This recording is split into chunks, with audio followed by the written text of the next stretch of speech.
भी आप देखिएगा, कुछ लोग अपनी आबादी को बढ़ा करके और हिंदुओं की आबादी को कम करना चाहते हैं, और उससे भी मन नहीं भरा तो बांग्लादेश से इंपोर्ट एक्सपोर्ट करके भी वहां से लोगों को ला करके भी अपनी आबादी को बढ़ाना चाहते हैं। केवल एक देश है आपका, वो हिंदुस्तान है, जहां की आप रहते हैं। आप जब अफगानिस्तान से भगाया गया आपको, तो आप भारत में आके बसे। पाकिस्तान से भगाया गया तो आप भारत में आके बसे। अभी आपको बांग्लादेश से भगाया जा रहा है तो आप भारत में आके बस रहे हैं। इस बात का चिंता जरूर कीजिएगा कि अगर भारत से आपको भागने का जरूरत पड़ा तो आप कौन सा देश में जाइएगा। कोई देश आपके जाने के लिए नहीं है। तो या तो आपको अपना जान देना पड़ेगा या धर्म परिवर्तन करना पड़ेगा। तो जो हमारे मूल धर्म का जो मूल है, उन सबको हम लोगों को अपना आगे बढ़ाना चाहिए। अपने मंदिरों को मजबूत करना चाहिए, अपने संस्थाओं को मजबूत करना चाहिए, ताकि आने वाले समय में कोई भी हम लोगों के बीच से एक भी व्यक्ति भटके नहीं।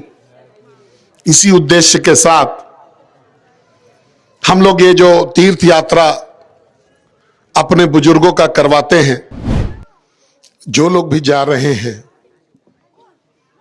सबसे पहले हम अपना उद्देश्य आपको बताएं कि इसको भेजने के पीछे का कारण क्या है, और उसके बाद आपको ये बताएं कि आपको वहां जा करके क्या करना है।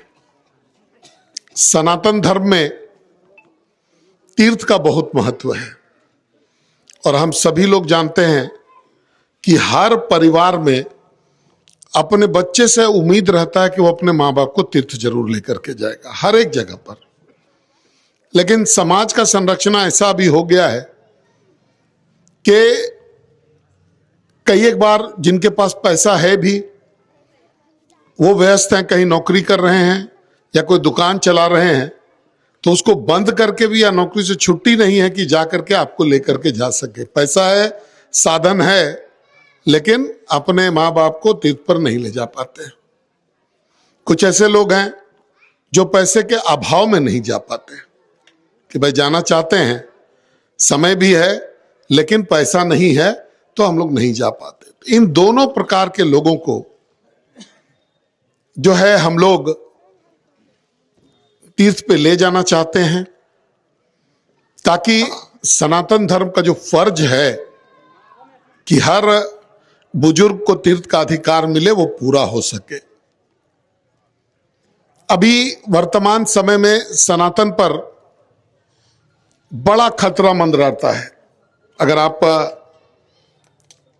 गौर से देखिएगा अपने अगल बगल के माहौल को, तो आपको ऐसा लगेगा कि धर्म परिवर्तन का केवल और केवल खेल हिंदुओं के लिए ही होता है। मतलब अगर धर्म परिवर्तन होता है तो हिंदू ही उसमें परिवर्तन में 99.99%, 0.1% कोई कहीं अगर इक्का दुक्का हो गया तो अलग बात है, नहीं तो हिंदू ही धर्म परिवर्तित होते हैं।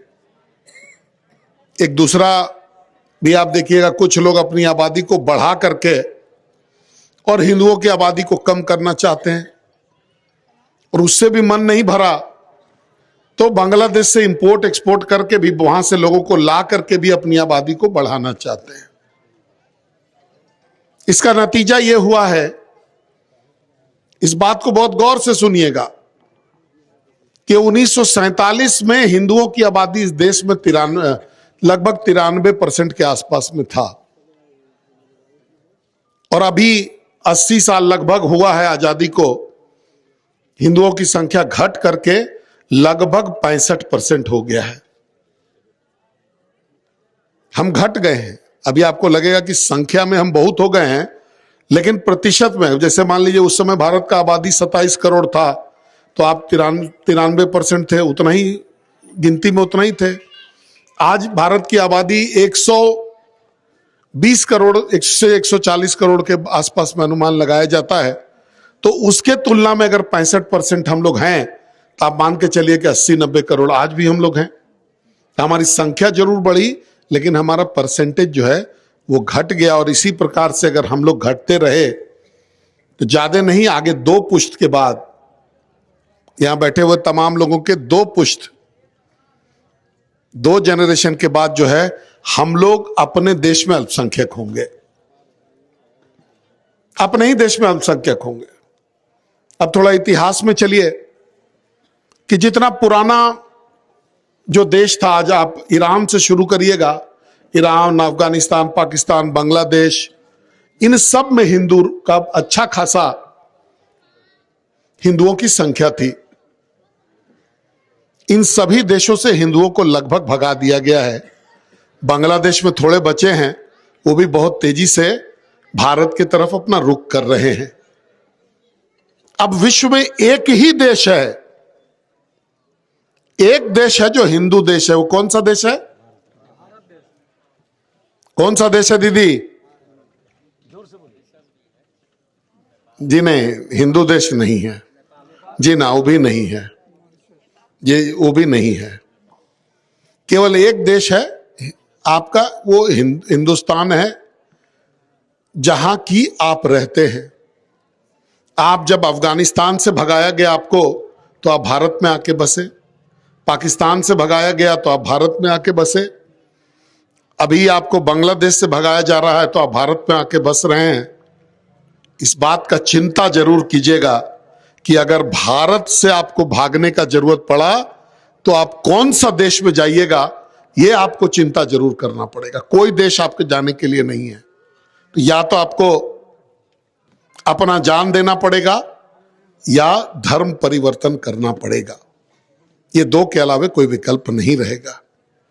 तो जो हमारे मूल धर्म का जो मूल है, उन सबको हम लोगों को अपना आगे बढ़ाना चाहिए। अपने मंदिरों को मजबूत करना चाहिए, अपने संस्थाओं को मजबूत करना चाहिए, और जो हमारे धार्मिक वैल्यूज हैं, जो धार्मिक कर्म कांड जिसको हम लोग कहते हैं, उनको मजबूत करना चाहिए, ताकि आने वाले समय में कोई भी हम लोगों के बीच से एक भी व्यक्ति भटके नहीं। इसी उद्देश्य के साथ हम लोग ये जो तीर्थ यात्रा अपने बुजुर्गों का करवाते हैं, इस आशा और विश्वास के साथ कि आप जब जाइएगा और वापस लौट करके आइएगा तो सनातन धर्म का जो महान परंपरा है उसको जीवित करने का आप अपने गांव में, अपने समाज में आगे प्रयास करिएगा, और आपका वंश आगे सनातनी रहे, अरबों साल से है और आगे भी अरबों साल तक रहे, ऐसा प्रयास हम लोगों को करना चाहिए। और मेरा संकल्प बड़ा सीधा है कि जब तक ईश्वर की मर्जी होगी तब तक इस यात्रा को हम लोग चलाते रहेंगे। या आप हमको लगता है कि 55 आज आप 55वां जी 56 है। नहीं, आप मत बोले, आपको जानकारी नहीं होगा। यहाँ वाले लोग, जुगनू भैया 55 ना, 55वां जत्था जो है आज आप यहाँ पे जा रहे हैं। लगभग 3,500 से ज्यादा लोगों को अभी तक हम लोग अलग अलग पंचायत से ले जाने में कामयाब रहे हैं, और कोशिश रहेगा कि अनंत तक ये चले, ताकि जितने ज्यादा से ज्यादा बुजुर्ग जो है इसमें जा सके। अब ये जो बस है इसमें 65 लोग जाते हैं।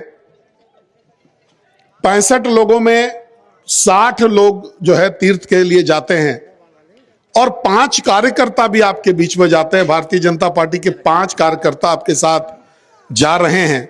काम की तलाश है, भरोसेमंद नौकरी चाहिए? जुड़िए एएनजी के साथ, जहां श्रमिक सबसे पहले। 12 घंटे की ड्यूटी, हर दिन 3 समय का खाना, मुफ्त रहने की सुविधा, आपकी सुरक्षा के लिए इंश्योरेंस, ओवर टाइम का लाभ, पीएफ सीधा क्लाइंट से, समय पर पूरा वेतन, और जरूरत पड़ने पर एडवांस पे। एएनजी मैन पावर सॉल्यूशंस, सम्मान के साथ काम, भरोसे के साथ कमाई। प्रतियोगिता परीक्षा की तैयारी का एकमात्र संस्थान NIBM banking, SSC, railway, JPSC परीक्षा की करे तैयारी। जौहरी का भूमिका ये संस्था अदा कर रही है और हीरा चमक रहा है। पूरे NIPM परिवार को मैं तहे दिल से धन्यवाद देती हूँ कि उन्होंने अपने कुम्हार के रोल को बहुत अच्छी तरह से निभाया। मेरा सिलेक्शन IBPS CSA में बैंक ऑफ महाराष्ट्र में हुआ है। करंटली मेरा RRBPO में हुआ है। मेरा सिलेक्शन बैंक ऑफ इंडिया में एज ऑफिसर स्केल 1 हुआ है। मेरा सिलेक्शन इंडियन ओवरसीज बैंक में एज अ PO हुआ है। NIBM झारखंड का एकमात्र संस्थान। बायोम इंस्टीट्यूट नीट की तैयारी के लिए एक भरोसेमंद नाम। यहाँ अनुभवी फैकल्टी, स्मार्ट क्लासरूम और बेहतरीन टीचिंग मेथड से स्टूडेंट्स को मिलती है मजबूत तैयारी। यहाँ हर स्टूडेंट को मिलता है पर्सनल गाइडेंस और डाउट क्लियरिंग का पूरा सपोर्ट। नीट 2027 और 28 के लिए फेज 1 बैच 9 अप्रैल से शुरू हो रहा है। आज ही बायोम इंस्टीट्यूट से जुड़े और अपने डॉक्टर बनने के सपने को दे सही दिशा। बायोम इंस्टीट्यूट सिर्फ मेडिकल प्रिपरेशन का संस्थान। गोल, जहां 27 वर्षों के सफर में 17,000 से भी अधिक छात्रों ने डॉक्टर एवं इंजीनियर बनकर भरे सफलता की ऊंची उड़ान। जहां साधारण छात्र भी झारखंड टॉपर्स बनकर बना रहे इतिहास। दूरदर्शी शिक्षाविद श्री विपिन सिंह के मार्गदर्शन में मेडिकल एवं इंजीनियरिंग के लाखों छात्रों के लिए आशा की किरण के रूप में गोल नेशंस लीडिंग इंस्टीट्यूट। आप भी है देश सेवा के लिए तैयार तो आपका सपना होगा साकार। 10th 12th के बाद NDA में जाने का रास्ता रॉ डिफेंस एकेडमी करेगी आसान। और एडमिशन से पहले सभी जरूरी क्राइटेरिया की जांच की जाती है, जैसे height, weight, eye rotation, chest measurement, carrying angle, colour blindness. यहाँ एक्स एंड सर्विंग ऑफिसर्स के गाइडेंस में रेगुलर SSB और वो सब कुछ जो आपके एग्जाम क्रैक करने के लिए जरूरी है। मतलब एडमिशन से पहले ही आपको पता होगा कि कहाँ मेहनत करनी है। तो ज्यादा इंतजार मत कीजिए क्योंकि नए बैच की डेट अनाउंस हो चुकी है और अधिक जानकारी के लिए स्क्रीन पे दिए गए नंबर पर संपर्क करें।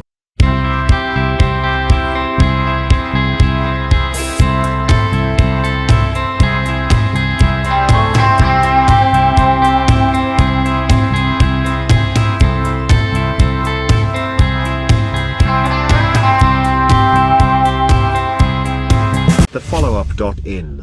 Like, share, and subscribe. www.thefollowup.in